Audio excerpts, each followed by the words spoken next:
We're so excited to be in this facility. All of the hard work, all of the angst, all of the prayers, we're just so grateful. It has taken a community for this day to happen. You don't understand the fight. Guys, this is first class.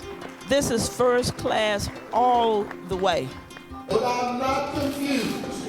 I know what it takes to make this come to fruition. This neighborhood, this community is in need of a signal, and I believe you're sending a signal today.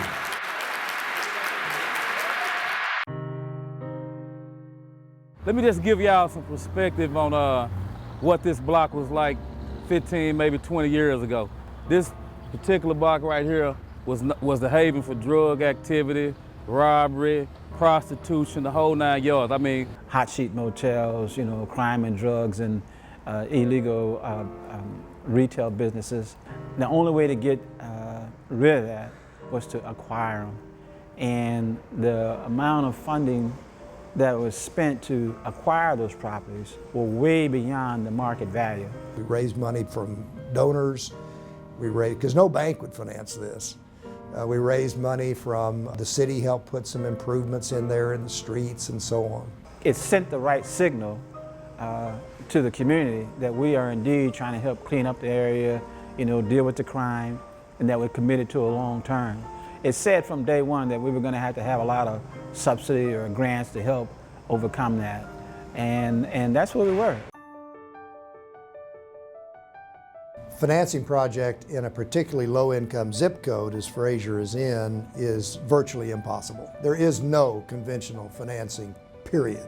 When you tried to invest and you needed a bank loan, the banks had every reason to say no to you. They say, well, it's not our fault, the demographics aren't here, the incomes aren't here, the traffic isn't here, it won't underwrite.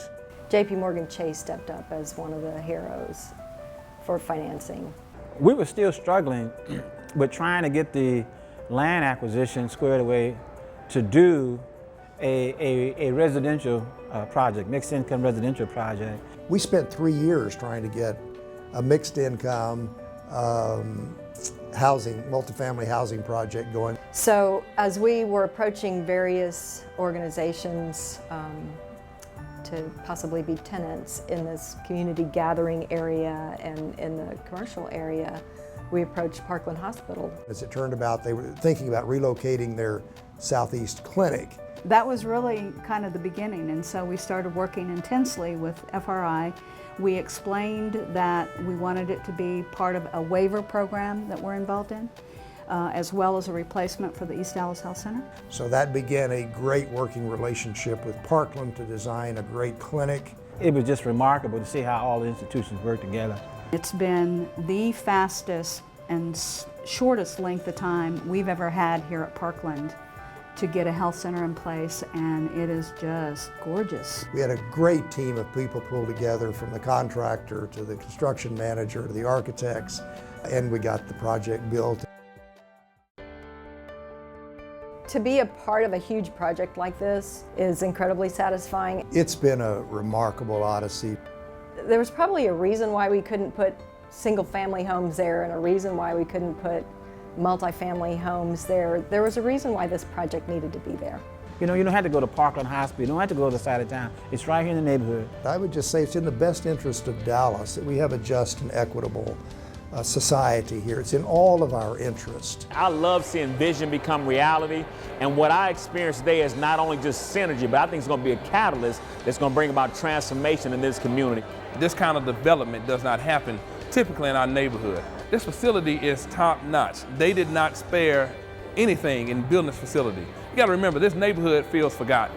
So this sends a huge signal to the residents here and the churches and all the nonprofits and everybody who's trying to do the right thing and work together, that finally we may be getting that support from our city's infrastructure that we have so desperately needed all these years.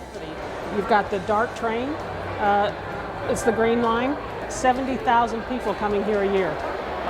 More people will get to see this community and be a part of the change than before. So many people working really hard, overcoming a lot of obstacles to see this building come to fruition. So I think if anything, it's going to revitalize this area. You're going to have more things popping up, other developments. You're going to bring housing in. So you can feel it in the room, and I just know a lot of help, hope, and healing is going to happen right in this place.